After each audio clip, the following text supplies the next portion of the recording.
What's up? Moi c'est Amandine Peter, autrice de science-fiction et de fantasy.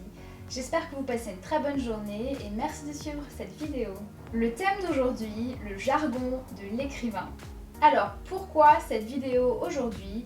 Tout simplement parce que plus j'en apprends sur l'écriture, plus je me retrouve face à des termes que je ne connais pas. Et je me suis dit que j'étais peut-être pas la seule et que ce serait intéressant d'en parler. Ces termes qui sont propres à l'écriture d'un scénario ou d'un roman sont très intéressants à connaître et à mettre en place.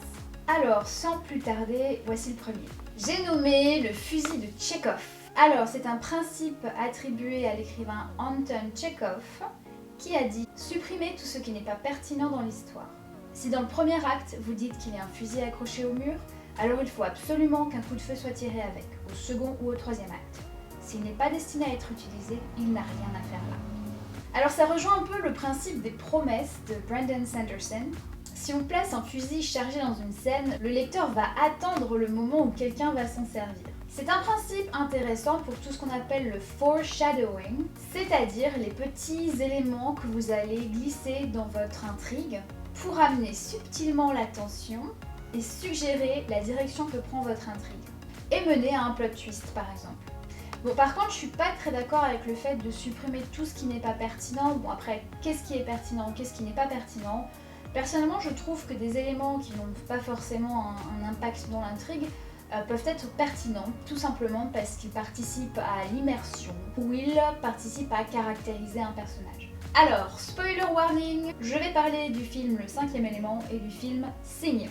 Alors, un bon exemple de fusil de Tchekhov, c'est cette fameuse allumette dans le film Le Cinquième élément, qui est juste mon film préféré d'ailleurs. Donc au début du film, on voit clairement que Corbin Dallas cherche une allumette pour allumer sa cigarette. Il trouve une boîte où il ne reste que 2 allumettes. Bien sûr, il en prend une pour allumer sa cigarette. Et fusil de Tchekhov oblige, on sait que cette dernière allumette va avoir un rôle très important à la fin du film. Autre exemple dans le film Signe, la fillette, Beau, laisse des verres d'eau à moitié bu un peu partout dans la maison. Et ces verres d'eau vont avoir une importance cruciale à la fin du film. Deuxième terme, c'est le hareng rouge. Dans la narration, c'est un élément qui va attirer l'attention du lecteur et l'entraîner sur une fausse piste jusqu'au retournement de situation finale qui va venir donc comme une surprise.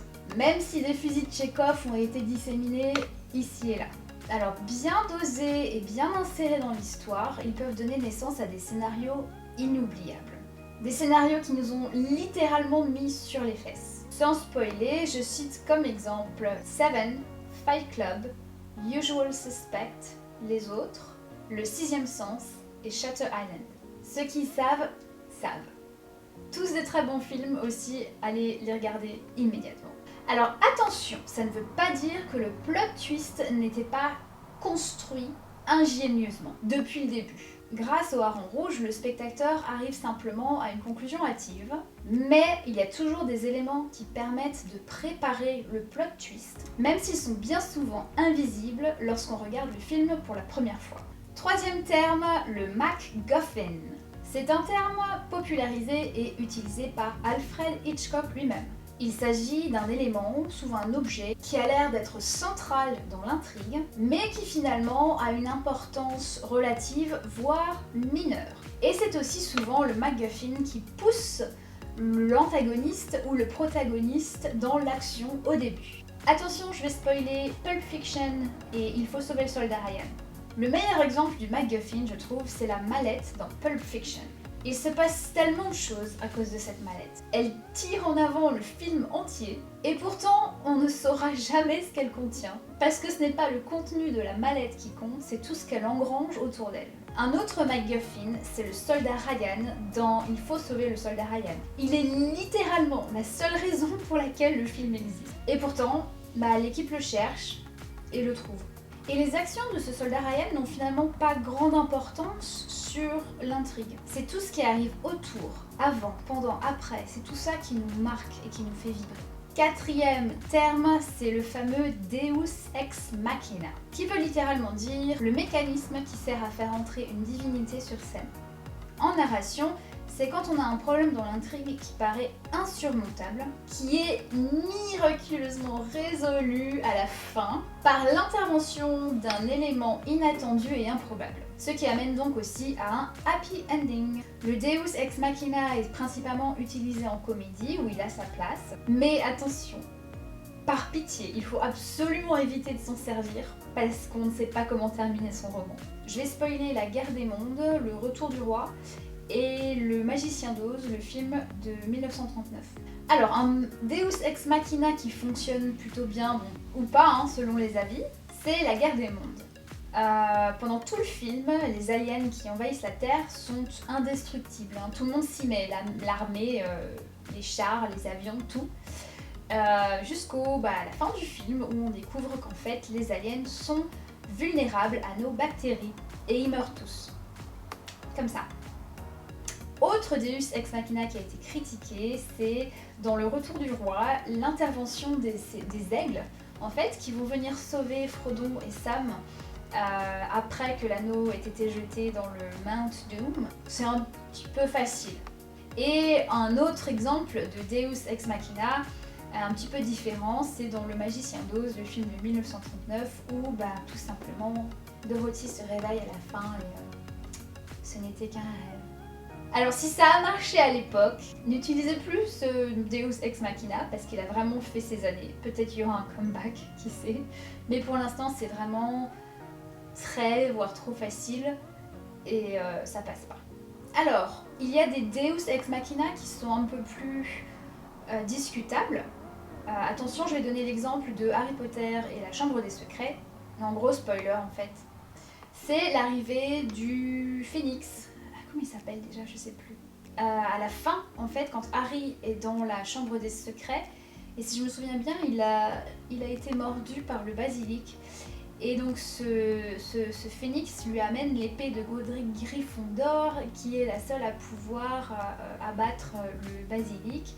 Et par la même occasion, lâche une petite larme pour guérir Harry des effets du venin. Il me semble que c'est ça, si je me trompe, dites-le moi.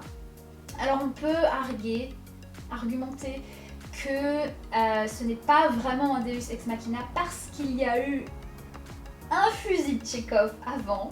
Il me semble que Dumbledore, à un moment quand Harry va le voir en fait dans son bureau, il voit le phénix et Dumbledore lui explique que, je crois qu'il y a deux explications, que l'épée de Godric Gryffondor arrive dans les mains de ceux qui en ont vraiment besoin et que les larmes du faucon peuvent contrer le venin du basilic en fait. Donc on le savait. On savait ces éléments-là, ils ont été installés en amont. C'est un fusil de Tchekhov, donc pour moi ce n'est pas un Deus Ex Machina, même si, bon voilà, il est arrivé juste au bon moment quoi. Ça prouve l'importance de bien construire son intrigue et d'amener subtilement ce plot twist ou cette résolution pour qu'elle ne tombe pas du ciel, qu'il n'y ait pas des informations ou quelqu'un qui, tac, bam, va résoudre le gros problème qu'on avait depuis le début. Et d'ailleurs, quand je parle de construire son intrigue, bon, moi étant fervente partisane de la construction d'une intrigue et d'avoir une structure, on peut tout à fait utiliser ces éléments-là quand on est jardinier. C'est simplement des choses qu'il va falloir placer une fois le premier jet terminé, où on est arrivé où on pensait ou pas arriver, et ça va être à vous de saupoudrer en fait ces éléments après relecture et après l'écriture du premier jet.